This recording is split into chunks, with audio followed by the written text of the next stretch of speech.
பிரதமர் மோடி கடந்த செவ்வாய்க்கிழமை எத்தியோப்பியாவுக்கு முதல் முறையாக சுற்றுப்பயணம் மேற்கொண்டார். அவருக்கு அங்கு சிறப்பான வரவேற்பு அளிக்கப்பட்டது.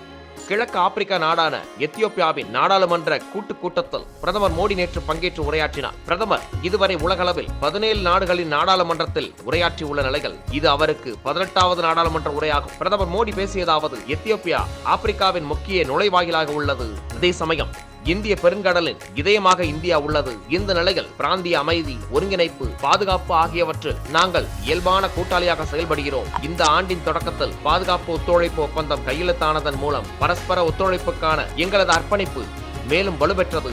ராணுவ ஒத்துழைப்பில் இன்னும் நெருக்கமாக செயல்பட இந்த ஒப்பந்தம் வழிவகுத்துள்ளது. காலநிலை மாற்றம், உணர்வு ரீதியான ஒருமித்த தன்மையை இரு நாடுகளும் பகிர்ந்து கொள்கின்றன.